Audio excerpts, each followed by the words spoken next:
regeneration, transition became effective 100 years before the launch of the Spirit's book. The Spirit's book was published in 18th of April 1857. So 100 years before is 1757, right? And 300 years after that, 2057. So the whole period of the transition is 300 years. From 1757 until 2057. That's the transition time. And we are now entering the last 38 years of that. And if you just relate to history, what happens after 1757? Important things, right? The independence of the United States of America, the French Revolution, the Industrial Revolution, and lots of things in philosophy, in science, in medicine, in the 18th century, the arriving of the Spiritism movement through Allan Kardec's works, in the psychological understanding, the works of Charles Richer, the works of Freud, the works of Jung, and so on, right? In the 19th century, the works of Einstein and other scientists through physics, astrophysics, and a lot of new discoveries, inventions and everything, social movements, revolutions and so on, right? So, but before that, Earth will be a regenerative world in 2057. But we had first to pass the exam of this 50 years time, right? And hopefully and thankfully we did it. But before that, or between 2019 and 2057, what will happen? He told us, before that, several types of transformations will occur on the planet to foster the acceleration of this process. We are entering just that, the acceleration of this process of transformations. Few will awaken, but many will be able to work with the neighbor, trying to awaken the consciences that sleep.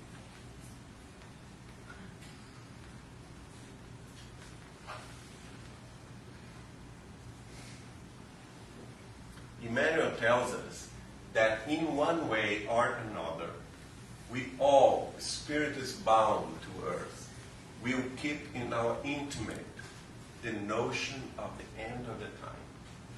The notion that the time of expiation and trials, it's ended. It's ending. We all have this notion. And I've talked to a lot of religious people from other backgrounds, and they all talk about that. They all talk. They all have this sense, like Chico Xavier was telling us in 1971. Some understand this process in a more serene way. Others will have to wait for the painful experience that awakes consciousness. What's our choosing? What will you choose? Will I choose? It depends to us, right? Work, and here's the recipe. Work and love for Jesus. This is the way. We very likely will face painful years ahead of us. But as the Spirit of Emmanuel clarifies, God does not allow pain without medication for the necessary relief. So we can do it, right? We all can do this.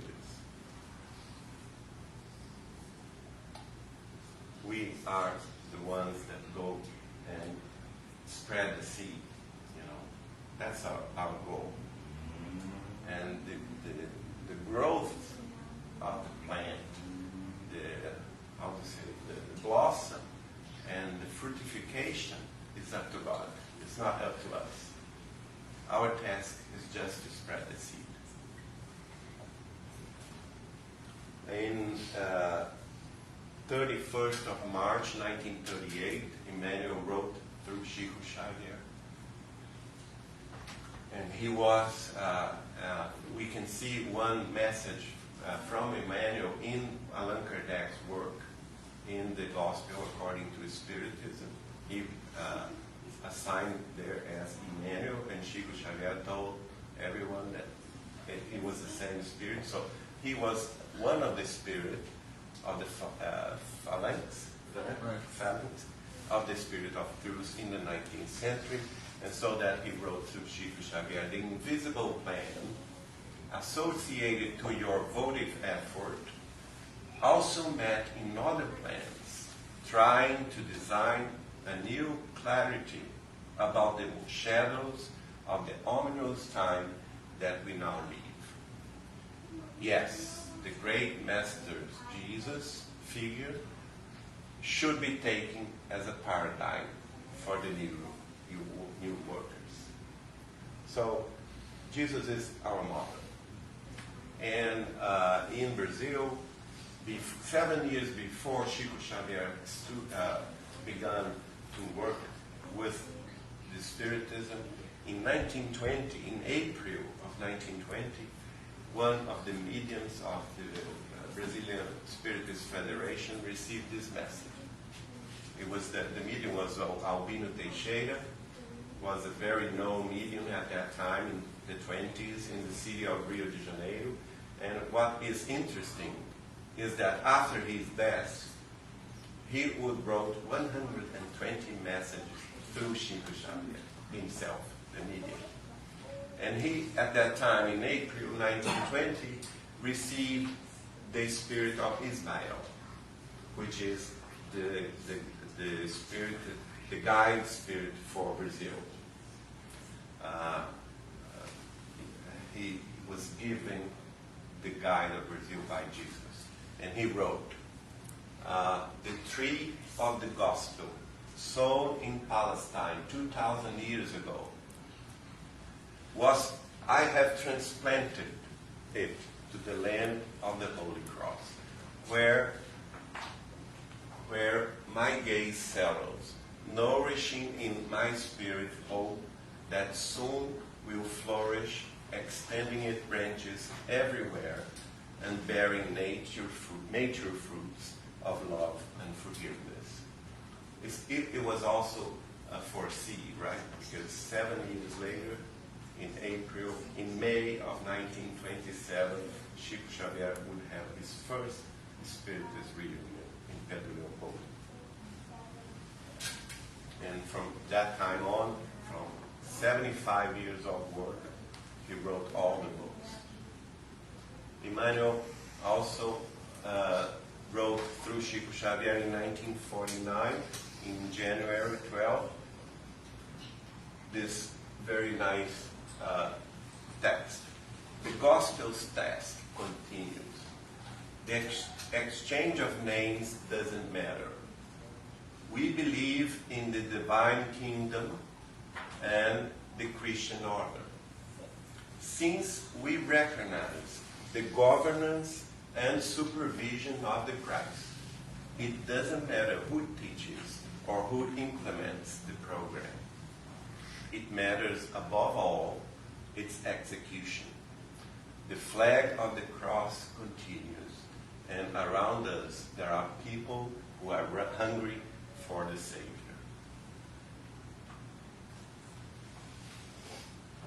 And in this book that we published in 2008, Deus Conosco, God with us, Emmanuel, in August of 49, told, we need to create a spirit for the giant.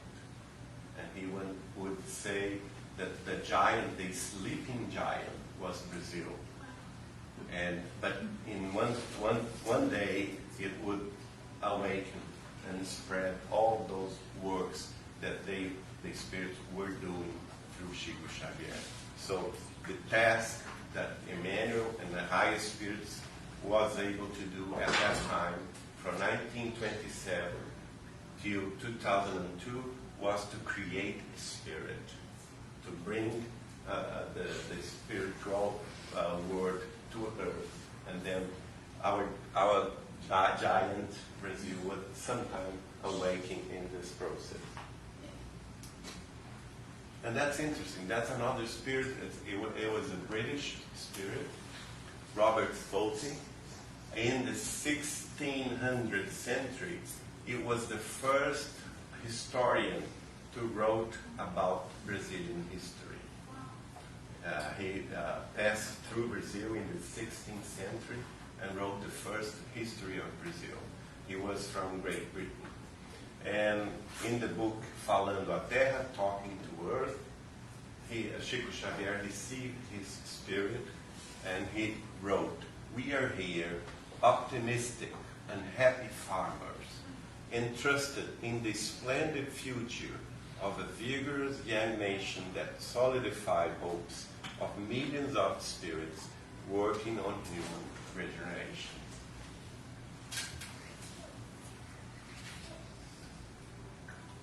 And Chico Xavier's mother, she was one of the first spirits to communicate with him, and she wrote the very first book through Chico Xavier, which is Cartas de uma Morta, Letters from a Dead Woman, and it was published as his second book in 1935, and her guide told her, and she told Chico, "It is up to us to operate the grand movement of restoration of the pure beliefs."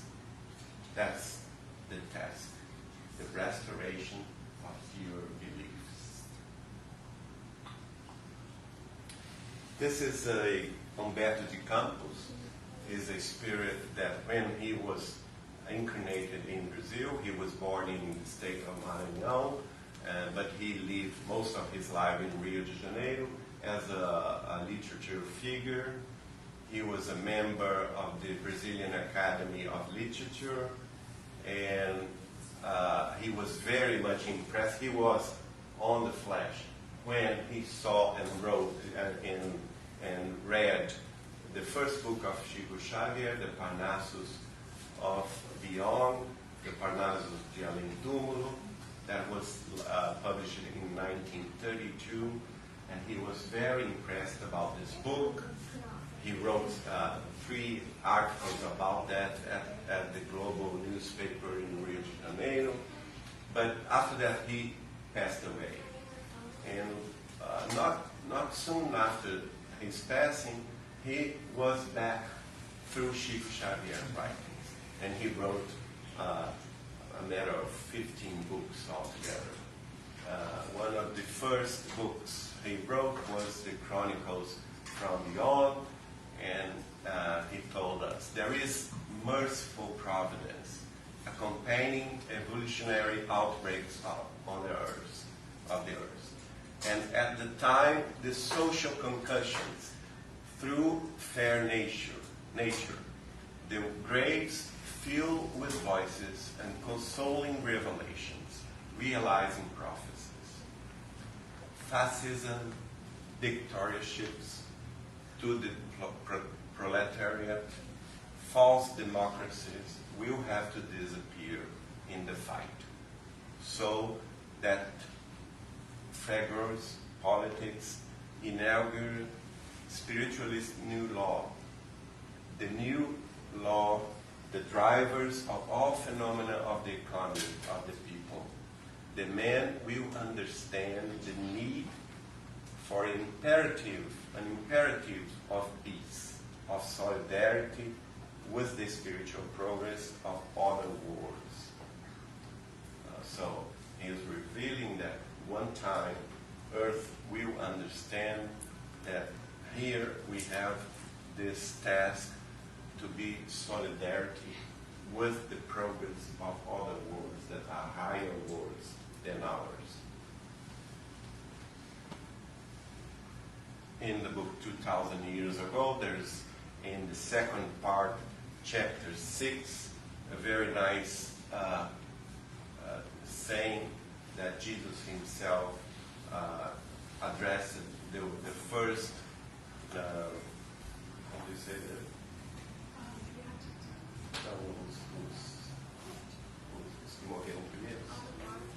The martyrs, the first martyrs. The first martyrs were dead in Rome, as you say, after the persecution of the emperor and so on, the Christian ones, and then Jesus himself received them in the higher lands, right? And then Jesus would say to them, we will work with love in the works of the coming centuries. We will again arrange all the elements destroyed. We will examine in details all the ruins, seeking the verifiable material for new utilization. And when human institutions readjust themselves in fraternity, in peace, and in justice, then natural selection of spirits, and within the convulsions of the planetary life, renovators will organize for the world a new evolutionary cycle, consolidating with the divine truths of the Comforter, the definite progress of the spiritual man.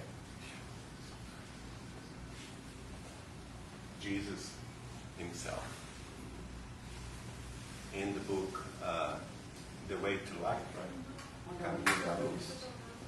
On the Way to the Light, okay. Emmanuel would write, but the time has come for a readjustment of all human values.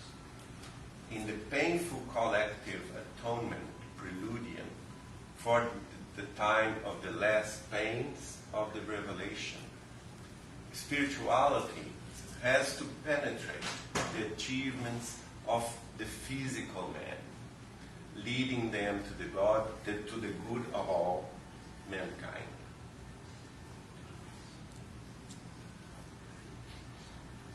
In the same book, chapter 25, he would say, the times have come when the forces of evil will be forced to abandon their remaining positions of dominance in the terrestrial environment. Their last triumphs are the sign of a fearful and unhappy reaction, which try to spread the shadows that go over their perishing empire.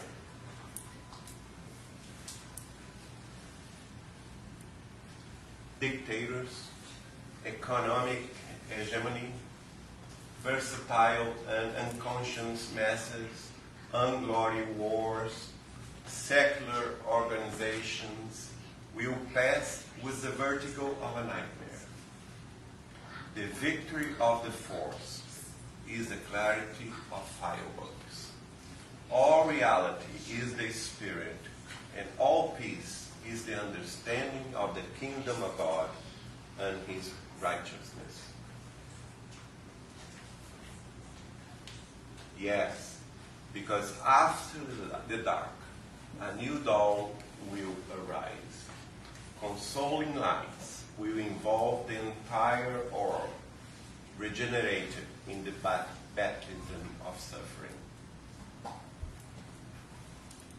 The spiritual individual will be attached to the physical one, to his glorious march on the unlimited.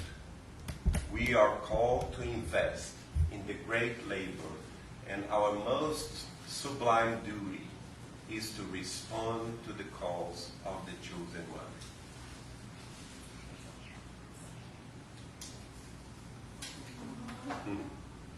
In this book, Divine Justice, that was published in 1964, Emmanuel also would say,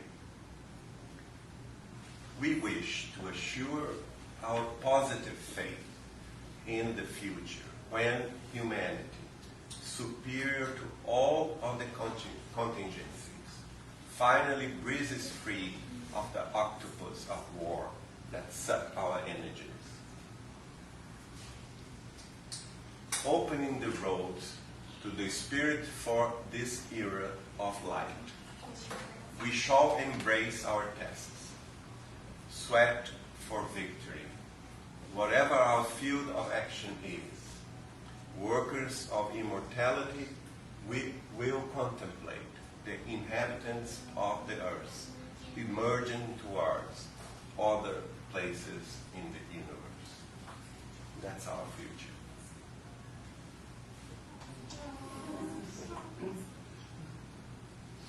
Chico Xavier himself would respond to Dr. Marlene Noble's interview in her book, Lições de Sabedoria, Lessons of Wisdom, and he would say, let us prepare for a word of fraternity, true fraternity, in regards to the community of nations.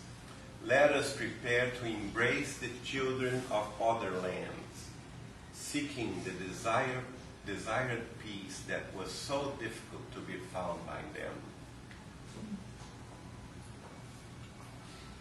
Let us all vibrate for peace.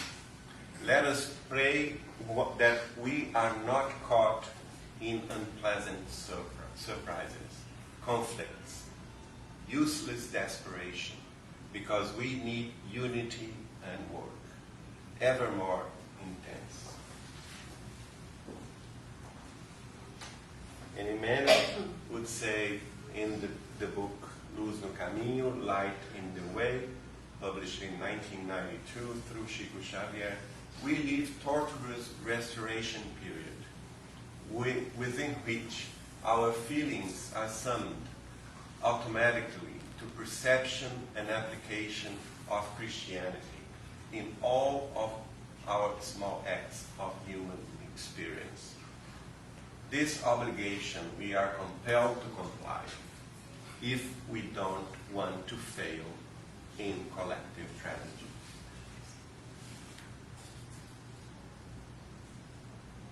And in this book was published in 2000, in the birthday of Chico Xavier, 2nd of April 2000.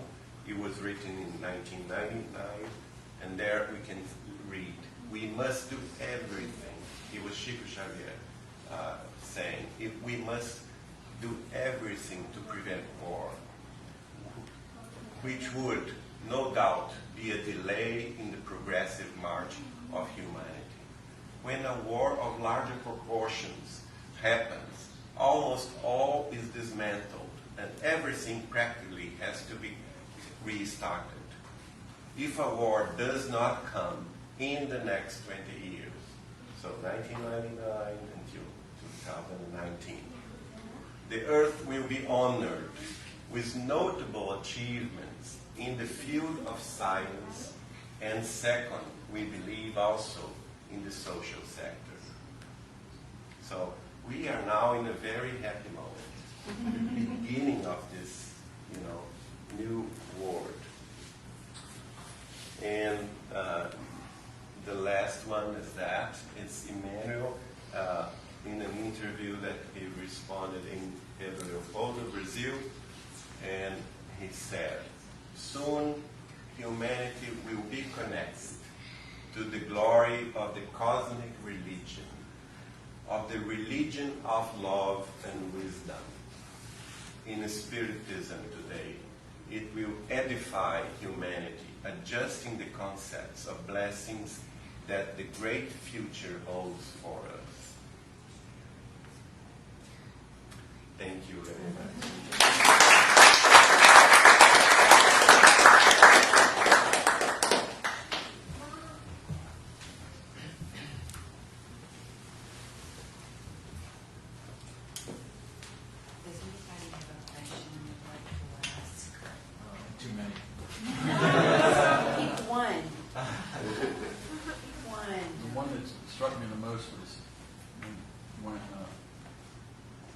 Geraldino, when you first encountered Chico, and then you mentioned how great he is. What was it that really threw you towards him? First of all, I'm from a family that all of my grandmother, mother, and all of her brothers and sisters were spiritists from the 30s, the 40s in Pedro Leopoldo, my mother's side family. And they saw Chico Xavier. They knew Chico Xavier since Chico Xavier was born, most of them. My grandmother was from 1911, Chico Xavier was from 1910. So all the family was spiritists. And they worked in Pedro Leopoldo, in Belo Horizonte, in São Paulo, in Rio de Janeiro, in Bauru. So every place. Then as a child, I grew up listening to cases, to stories, and was very much related to this person that I was, as a child, think, I want to know this guy. He's a special one. He's an amazing one. So I want to know him. And the first book I received from him, I was 14 years old. And I was so happy on that. One of my relatives went to Uberaba and she brought me the book Coragem, which courage in English. And I was so happy. So and then I started to write to him small letters, but I thought, well, he's a guy, so many things to do, and I don't want to disturb him. And I just wrote a friend. I would write him a letter and just sign a friend, and would not put my address, because I thought, oh, he would never write to me, right? So I didn't put the address. And I did that sometimes between I was 14 years old and 19 years old. And I was always planning to know him. But I came to the States when I was 17 years old. I lived here for 2 years in Washington State and Arizona. And when I came here, my great aunt, Nair, gave me all the works of Allan Kardec. So here in the States, I became a spiritist. Because I read all the books from the beginning, the spiritist book and so on. All the books from Allan Kardec I wrote here in the States. And I was eager to go back to Brazil when I was 19 years old, and I want to meet this guy. And so then the same great aunt, Nair, she used to live in São Paulo, and she called me and told me, Geraldinho, you should come to São Paulo, because Chico Xavier is coming from Uberaba, and he would work in our center. He would launch 2 new books. It was the day I remember till this day. It was 14th of October, 1981. And I was so happy. So I took the plane, I went to São Paulo, and she told me, I'm going to put you right beside me, working with the books. And after that, I'll introduce you to Chico Xavier. I'm so happy.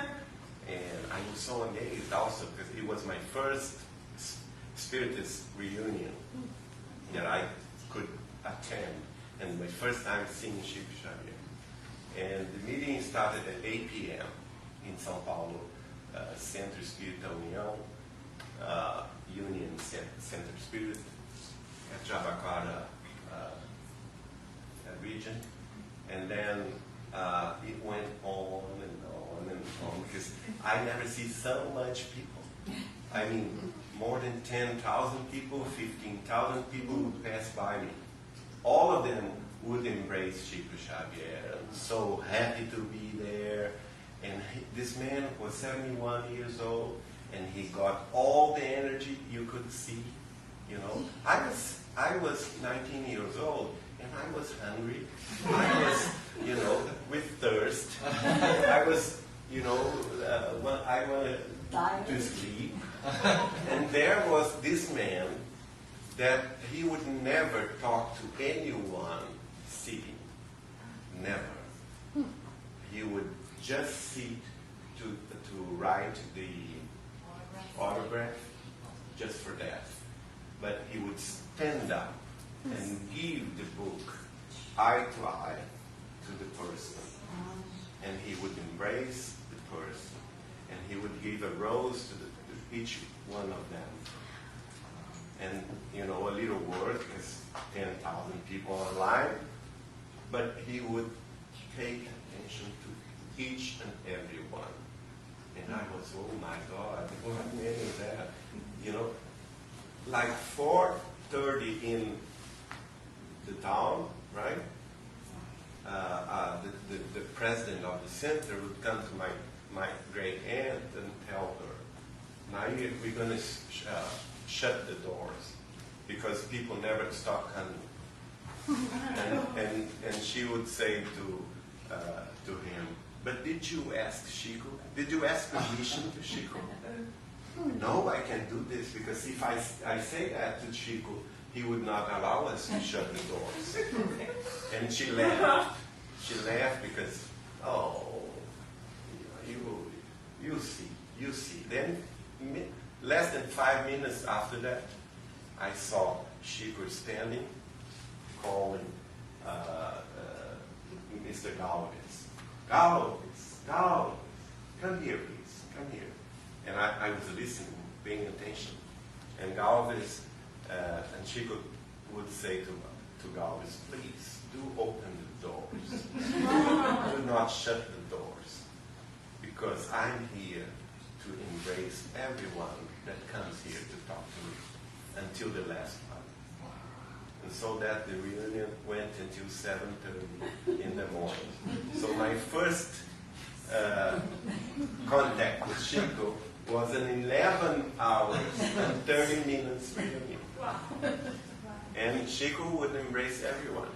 And after working all of that, I was working with the books. My task was to open the book in the page that Chico Xavier would autograph. I don't know how many books I would do. I didn't know, right? I don't know. But in the last time, the last minutes, just 10 people in the line. So my grand aunt told me, Geraldinho, now you're going to receive the salary of the worker. You work for 11 hours and a half, you get salary. Is that right? Salary? Yeah. The salary is to know Chico. Come with me. And she would go to introduce me to Chico, and I was, oh my God, you know. This moment was so impressive and so emotional. And I wouldn't speak a word, you know. My words just stopped here in my throat. And Chico would look to me and my grand aunt told, Chico, this is, and he said, Geraldinho. You know? I was going like, what? And that's my name. She didn't even spell my name. So, Geraldinho, I was waiting for you, my friend. And for a long time I was waiting for you. And I watched. And he told me, there's two things that I don't understand about you. And I was horrified. My goodness, he discovered me. You know, I was horrified. Two things that I don't understand about you. And then he told me. The first one, you write so beautiful letters to me.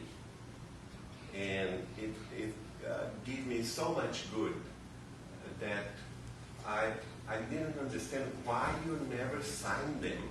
Because I only signed a friend. I didn't put my name on it. In all of them, just a friend. How would he know that it was coming from me? It was amazing. And how, I don't understand, why didn't you sign them? And the second thing that I don't understand, why didn't you put your address so that I could write you back?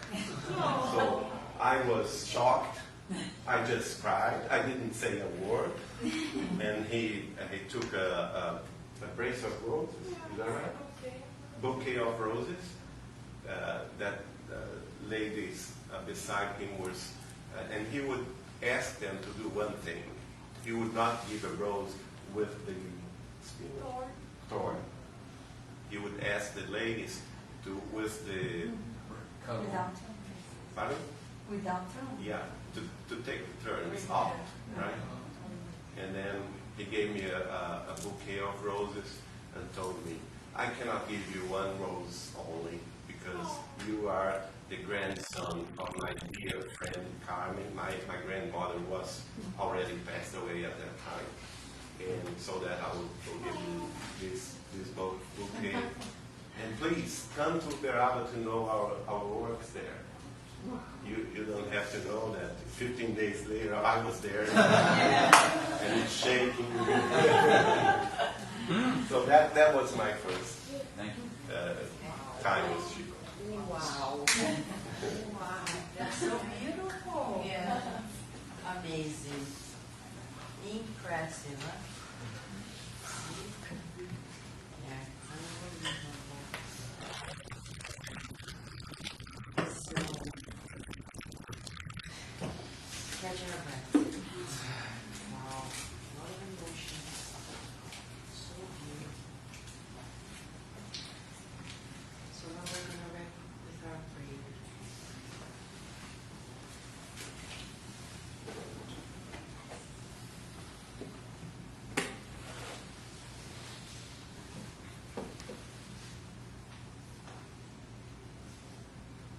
Let us feel the presence of these loving and kind spirits, our guardian angels, protecting spirits,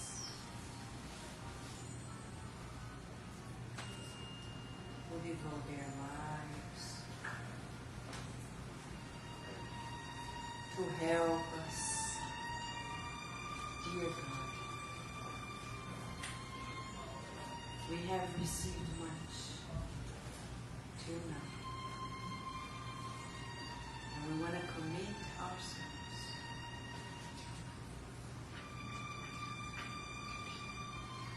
to multiply the gifts of life. Do not allow us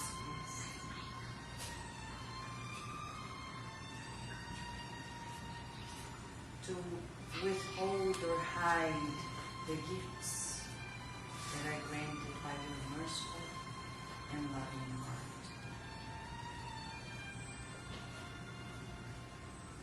May we be ever more beautiful and share the good. The spiritual bread that is certainly more important than material bread. We no longer want to be deceived by the illusions of a passing life.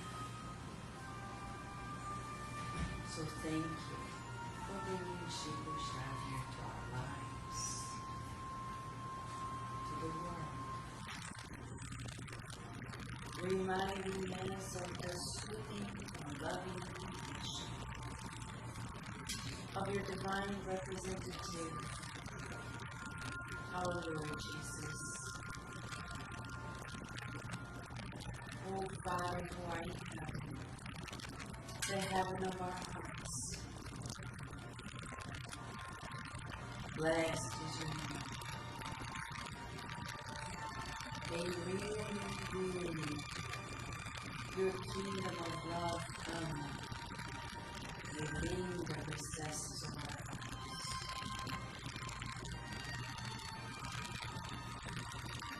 And thank you for being always our neighbor, the light of the soul, the bread of the heart, the bread of the body. May we commit ourselves to forgiving others as we weaken in human lives, any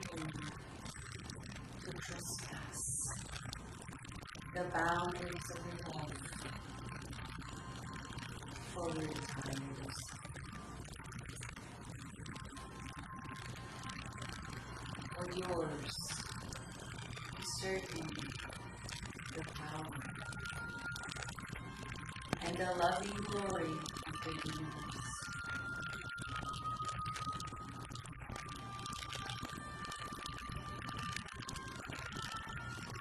And